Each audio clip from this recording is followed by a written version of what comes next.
This session is making a Rockstar app, getting Groupies. This is Adam Boyden, president of Conduit. Adam's been in the business quite a while, and he's going to talk to you about how to make a really addictive game. Games that are really addictive end up having a really rabid following.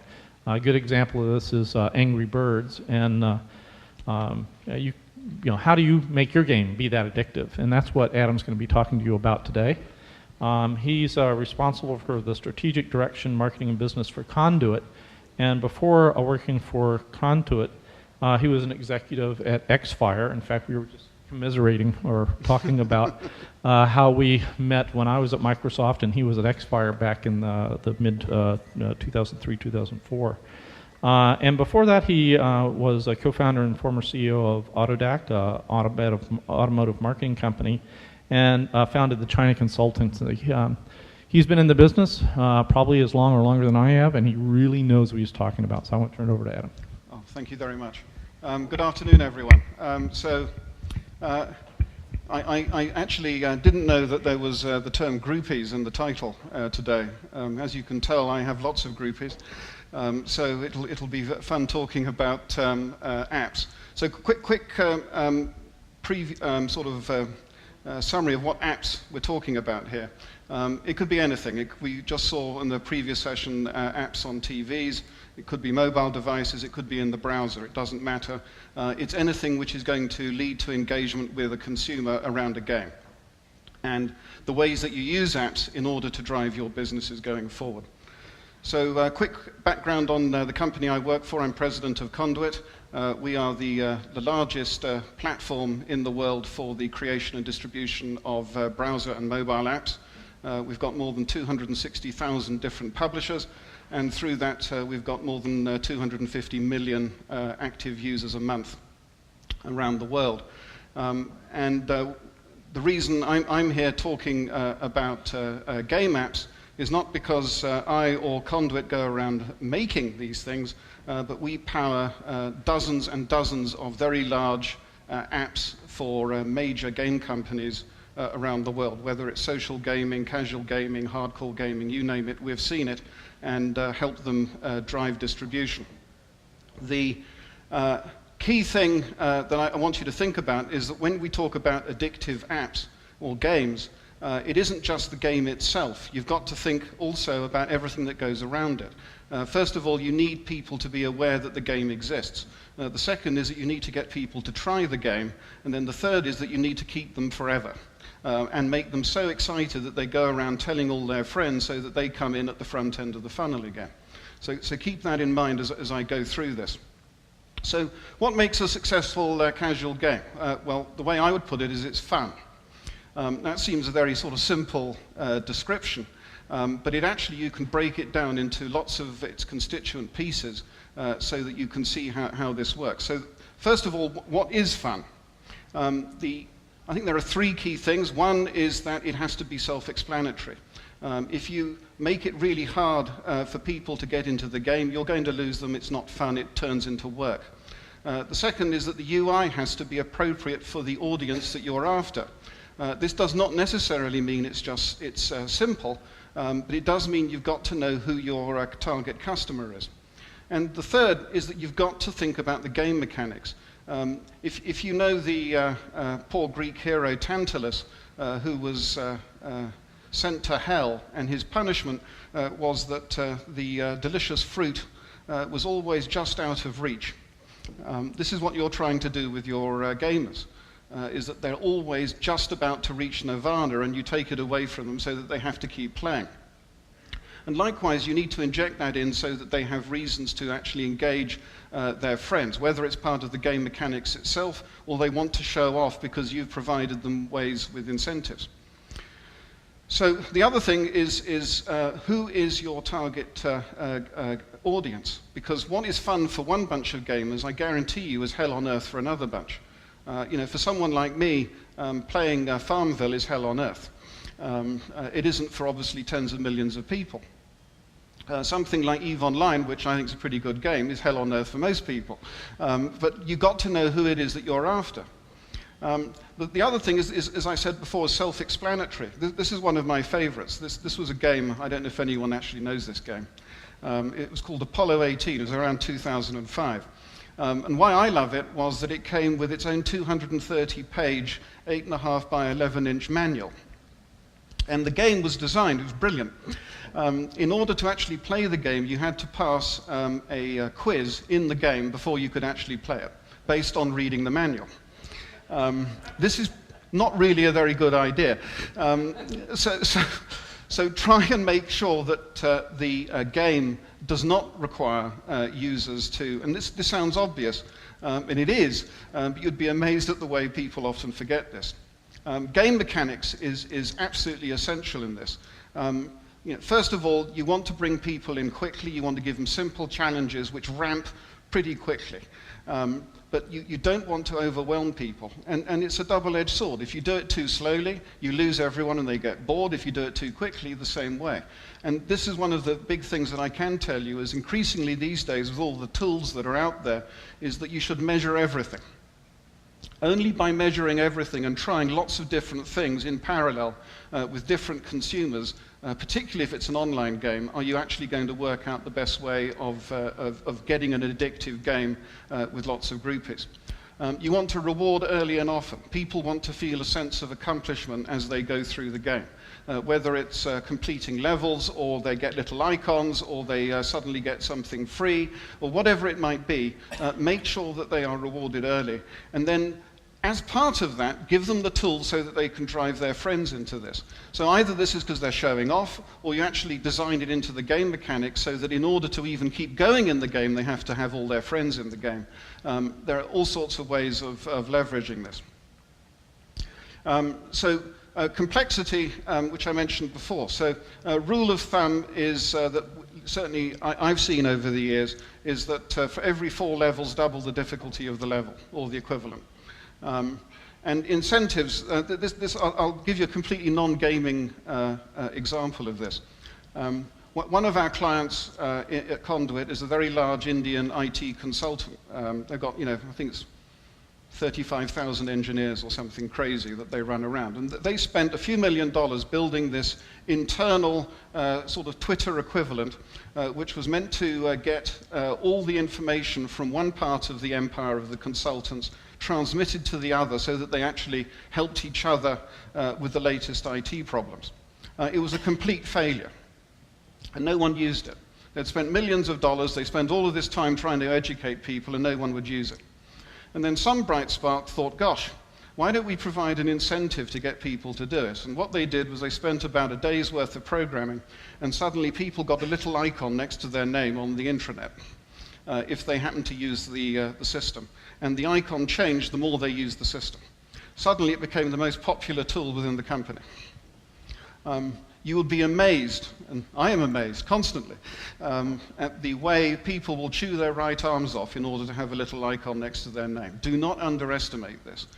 People put immense value on stuff which has absolutely no real financial value. It is completely driven by their social need in order to display how well they're doing.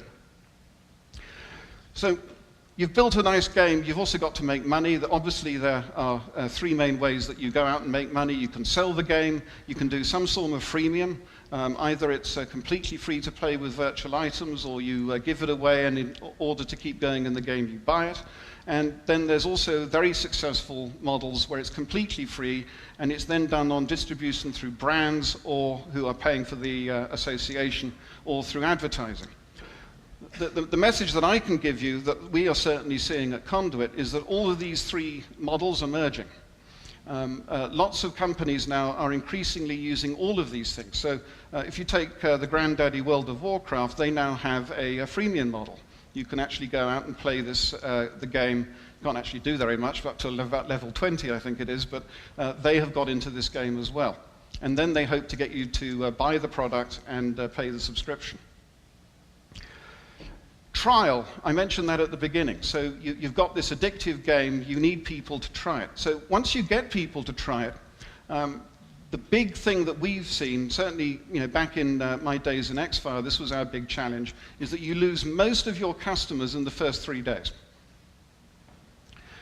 This is particularly the case in the games business if it's a social game, a freemium model game, etc. Why is that?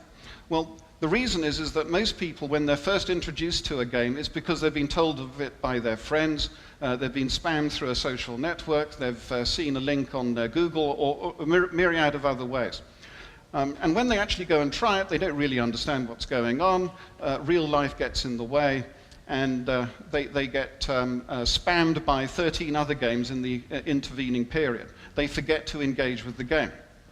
So one of the key things is you've got to leverage all the tools out there in order to make sure that you keep engaging with that customer, that gamer, in the first 3 days. It's absolutely critical. Now, one of the ways that Conduit helps with this is our browser app business, which basically allows publishers to distribute either single button add-ons through browsers or full toolbars. And I'll just go through a few quick examples. iWin's one of our clients. They have a really very simple, clean tool which is making people aware of the latest games. They get aware of the new prizes, the discounts, all sorts of different things, which is dynamically updated by the iWin team. And they announced a couple of years ago, this was driving about between 3 and 5% of their entire revenues. Playdom, of course, is a large social game company. They use this so that in the first few days that a gamer is made aware or starts playing any of their games, they have a dynamic, real-time update of their stats or things they have to do in the game within the browser. So they see, you know, I have to plant my crops, harvest my crops, kill something, whatever it might be. And by doing that, it keeps the consumer engaged, and which means that you're much more likely to not lose them after those first 3 days. On the app side, Mochi has apps with us, which they have distributed millions of them, and they are trying to get a tool which generates loyalty with the consumer, because after they've tried one of the games, they can save it, they can share it with their friends, and it is dynamically updated within the browser of new things that they might want to try. And Spill Games does the same thing. And in both Mochi and Spill's case, they are distributing these apps across our network of publishers, because our publishers range from MTV, Time Warner, Univision, Liverpool Football Club, Manchester United, which is a particularly bad team, if I say so myself, and they're playing tonight.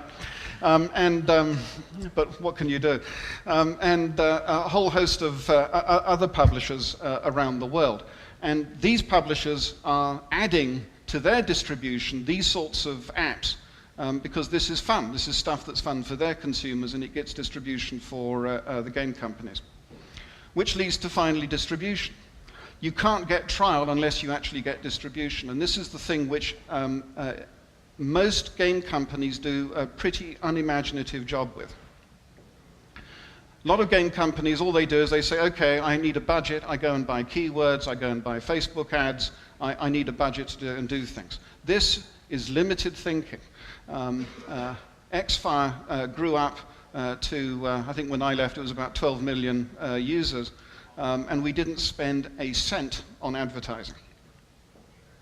Not one, we never advertised ever. And we did it all through building a decent product, incentivizing people to share it, but most importantly is we did distribution deals. The big thing that you should all remember is that there is always someone out there more desperate than you are in the online world. I guarantee it. And once you understand that simple fact, you can then go and craft deals whereby you help them and they will help you. Okay? There are entire platforms out there that now do this, basically on a free basis. So paid, I've mentioned, you can obviously go and buy advertising, distribution, I don't need to tell you about that. But cooperative is the really interesting stuff. So Facebook is effectively a distribution platform. They are stealing your customers in return for giving you access to their social graph. And then they rely upon you to give them your marketing budget to buy ads. Conduit is a platform where we have tied all our publishers together to give leverage distribution. We have games, Pitsy is a nice little example of a game that was built on our platform. It's got more than 75 million installs. We've got another one, Mario Brothers, which the last count was about 174 million installs. And this is being driven not because consumers are going around just adding these games for distribution, it's because the publishers are adding it. And the publishers all have tens of millions of active users themselves. And there are lots of other platforms in the social space. When it comes to cooperative distribution, the key thing is you've got to be creative. You need someone who thinks laterally about coming up with something which has probably got nothing to do with the game, but it's a way where you can actually then drive a cooperative distribution deal between yourself as a game publisher and someone who has your customers. Okay? It can be all sorts of ways. You can give access to or build an item for a brand. You don't charge the brand in order to get the item in the game, but they will then promote the fact that the item's in the game to their customers. Things like this. On Conduit, a nice example of this would be, say, Mochi Media and the Free Dictionary. The Free Dictionary is the largest online dictionary out there, and they have a whole bunch of distribution with us through a browser apps and toolbars. And they've cooperated with Mochi by adding the Mochi app, which was an app I showed earlier, to their apps. And this is great for everyone. The Free Dictionary is making money from Mochi because Mochi monetizes their stuff through advertising, and Mochi is getting a whole bunch of new users that they didn't have access to, and they didn't have to buy it. Promotion swaps is another one that there's people like Amplifier, UCs, I've seen him wandering the halls, where effectively, particularly in the social game space, social games companies are effectively giving promotion to their competitors, and it's a click-for-click model minus the house's commission. And that's working very well for some things out there as well. So to quickly summarize, the key thing is not just building a really good game. Building a good game is actually probably less than half the challenge. The real challenge is that you need people to actually know of the existence of the game. And once they know of the existence of the game, they need to try it. They need to be given the tools in order to be addicted to the game, okay, so that it is fun. They feel a sense of achievement. And then most importantly is that you need to give them the tools so that they can then go and drive more users to go back into the awareness cycle, trial and play. And then you feed it initially and on an ongoing basis with distribution deals. And if you can do that and you do a lot of data analysis, you can be really successful in driving a game with lots of groupies. Thanks a lot.